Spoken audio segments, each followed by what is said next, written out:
Welcome to Mojo Talks, where we explore the world through stories. I'm Mayur Channagere, visual storyteller and your host. In this episode, I wanted to share three of my most memorable photographs that I have taken so far. To start with, the first image that I want to talk about is that of an old man that I shot way back in the year 2006-2007. This image kind of changed my entire perspective about people, about the importance of shooting people, and why an image can make an impact, not just in your lives, but also in lives of people around you. So, this particular image was shot in the city market of Bangalore. So I was walking around the market, looking for stories, looking for frames. And typically when you're shooting in a market, you're looking for the colors of the city market.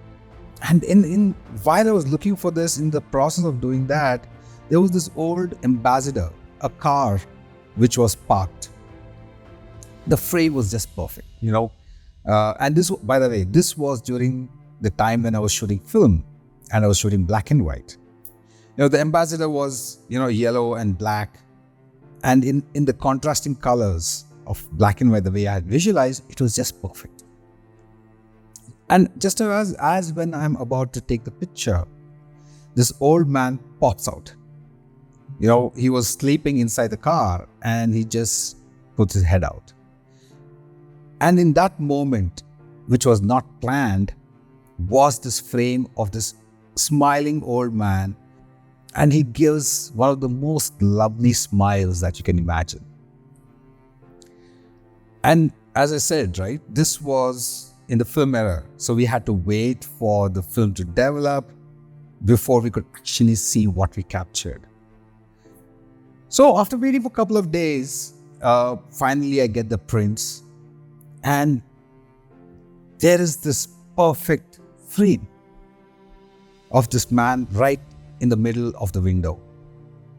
And ambassador, if you see, has a small vent, and there was the sticker on the vent which says perfect. For me, that was a perfect frame. Fast forward, I take a couple of prints and I go back to the market, hoping that I will get to see this guy and I can give him this print. Only to be told that unfortunately, the old man had died a couple of days ago. And apparently, this old man was a very popular old man in the area. And everybody knew him. So when I showed them the picture, it turned out that that was the only photograph that was there of this old man. And many of them requested if they can have copies. And I was more than happy to give that. And with that, I kind of realized that one picture of a person that I took, and that's how people will remember him. And that's where my journey as a people photographer went deeper. And I started looking for stories that revolve around people. So you never know, where inspiration strikes.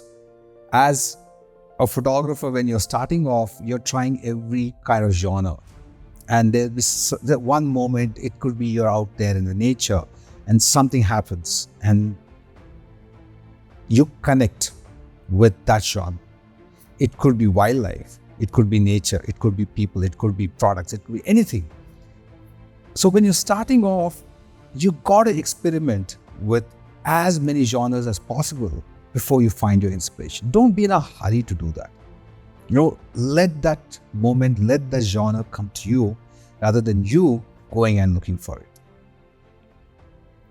The second story I want to share is my first commercial paid corporate gig. This was around the time when I had just started my professional journey as a photographer. And we were commissioned to shoot corporate headshots. Until then, I had done a lot of shoots, environmental portraiture, editorial. But that was the first time that I was actually shooting someone in a very typical studio setup. And the person that I was shooting was the founder and chairman of Mindtree, Mr. Subrata Bakshi. And we were told that given his schedule, you'll just have just about 5 to 10 minutes to quickly capture his portrait. So one thing that I did before getting onto the shoot was I did a lot of research in terms of lighting, technical aspects, etc. In addition to this, I had also done a bit of study or research about Subrata. The reason why this particular shoot remains my all-time favorite is that 10 minutes with Subrata almost about 12-13 years ago turned out to be a lifelong friendship. He's a mentor, he's a guru, he's a friend. And that's a bond that is very rare to come by. So how did that happen? So we had 10 minutes to shoot Subrata. We're all ready, he walks in. And when he walks in, there's already this aura that you have created about Subrata, right? I mean, he built a company like Mindtree. He had this vision. He was a leader that everyone in the industry and otherwise looked up to. So when you're shooting someone like that, you are already anxious. And you know that he's a celebrity of sorts. No, he is a celebrity. So how do you break that barrier? So out of this 10 minutes when Subrata walked in, I didn't pick up my camera and start shooting. I took my time. The camera was aside. I started having a conversation with him. I was talking to him about his books, about Mindtree, about his leadership style, and various other things. And also in the process of doing the research, I realized that he also was a photographer. And some of those photographs are brilliant. So we started having a conversation about photography. And that broke the ice. And then somewhere I kind of, mentioned about my past experience in the corporate world and how I took the switch of quitting my job to pursue something that I love. And that connected. The minute that ice was broken, he kind of relaxed. And I kind of relaxed also because by then, he was no longer the celebrity that he was in front of the camera. He was just another person that you're having a conversation with. Because at the end of the day, a photograph is a conversation between you, the photographer, the camera, and the subject that's in front of you. So, out of those 10 minutes that we had, I probably spent about 7 to 8 minutes just having a conversation. And the minute I realized that he had relaxed is when I just grabbed the camera and started capturing his pictures. And those pictures again remain one of the most iconic images of Subrata that I've shot till date. So the third story that I want to talk about is Cambodia. Cambodia has a very special place in my heart. I've been there multiple times, and given a choice, I would want to go back again and again. And to this day, I'm not able to, pinpoint and say this is the reason why Cambodia is special. It could be the rich heritage, the architecture, the history, or it could be about the people, or it could be a culmination of people, architecture, and resilience. It is known for the beautiful Angkor Wat, the architectural wonder that the Khmer Empire built, and it disappeared, only to resurface after centuries.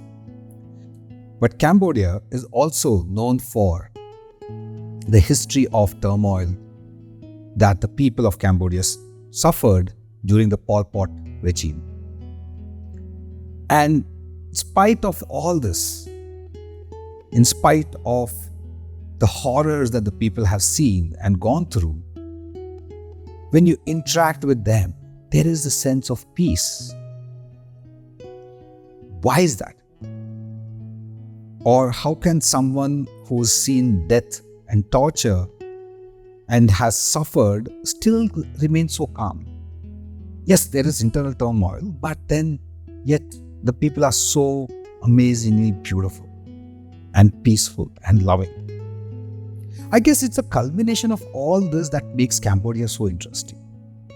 During my first visit to Cambodia, I did the typical touristy spots, Angkor Wat, the ruins around Angkor.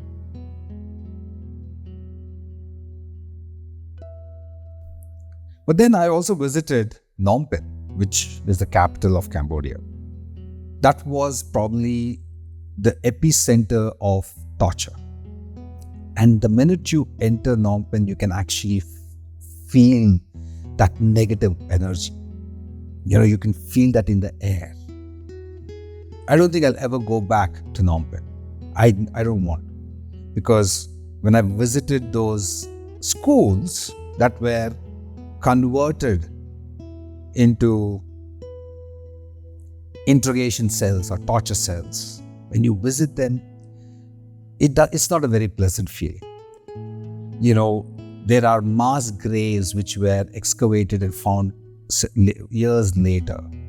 Today, these places are a memorial of sorts, where you see the bodies, the skulls, the skeletons that have been excavated and have been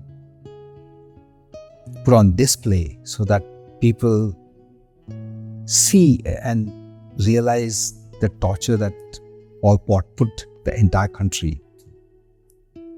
No one was spared. From children to babies to old people to young people, nobody was spared. And it's not a very pleasant feeling.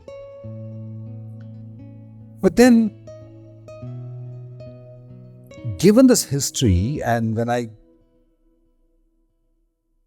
walked through the ruins of Priya Vihar, Priya Khan, Angkor Wat, the entire energy just shifts.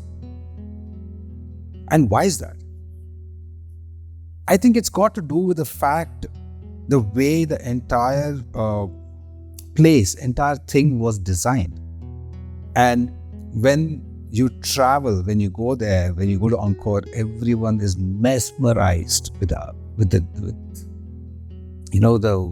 architecture, the sculptures, the paintings, the influence of Hinduism, influence of our epics there, like Mahabharata, Ramayana. You can see these paintings all over. Well, the sunrise at Angkor is mesmerizing. The way the light falls or cuts, the shadows that cut through these sculptures, the way trees, how they have taken over these ancient ruins. It's every aspect of it is nature at its best. It's like a design, like the nature one day just decided that it wants to play and has created these beautiful textures, shadows. But then you weave through all this and you go to the Sanctum Sanctorum in Angkor, which is right at the top, and you're standing there, right under the Gopuram. In spite of all the noise and the hustle bustle, you can actually shut your senses to nothing but to feel that energy there. And that energy is something that has to be felt. The only other place that I felt that kind of energy was at Kumbh Mela. During the Kumbh, when I took that dip. And for me, that is the closest that I can get to experiencing the divine energy. Now, when you move away from Angkor Wat complex or Angkor complex, there are so many beautiful places. Now, as you're walking around, could be Priya Vihar, Kabal Spleen, Priya Khan, you'll find monks walking around. They're not, they're used to tourists, but still, they have this pleasant smile. You will find people begging outside these complexes, limbs blown, faces disfigured because of the landmines and all that. Yet, you will not see a frown or an angry tone. I guess it comes down, when you look at it, is the resilience, as I said earlier. But it also comes down, it is essentially a Buddhist country. And the teachings of Buddhism teaches you to stay calm. It teaches you to be resilient. And I guess that is reflective of who they are. Right? And how is the experience of the spiritual energy or the sense of calm, how is that related to photography? Or how is that related to storytelling? Through this experience, I learned that you can create an image in an instant. You'll see a beautiful shadow, you'll see a beautiful sunset or a sunrise or a smiling face. And you can just lift your camera and you can go and click it. But what it has also taught me is that you need to be in the Zen mode. You got to be calm. You got to first take a moment to visualize what you want to take. You have to take a moment to figure out what is the story that you want to tell. You will have to put yourself in that moment. You have to put yourself in that society. You have to put yourself in that environment. The minute you do that, you experience something which is truly divine. And at that moment,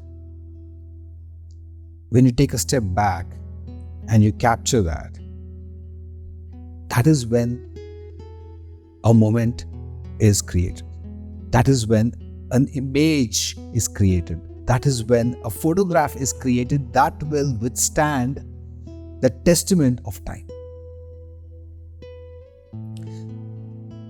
We are always in a hurry to click, take pictures, that we forget to experience this Zen moment. So, next time when you are out there and you want to take a picture, take a moment, take a step back. Try to visualize what is it that you want to capture. And it might not happen every time. You might not have that luxury every time. Sometimes you're there at a particular place and you experience it. And it just happens. But over a period of time, what happens is that you mentally train yourself. And it becomes second nature to you to visualize, to plan, to strategize, to say, okay, what is it that I want to do today? So that's the third story, or a series of stories from Cambodia that kind of defined the photographer that I am today. So I just want to wrap this episode with 3 key takeaways. You never know where inspiration is going to hit you. And that's the first picture that taught me. Always do your research, break your ice with your subject before you take pictures. Because you never know that 4 minutes to 5 minutes conversation might end up being a lifetime friendship. mentorship with someone that you met for a brief moment. And the third story of Cambodia has taught me to be calm, plan, visualize, connect, and then take a picture. I hope you found this episode interesting. Come back for more stories with me, Mayur, and this is Mojo Talks.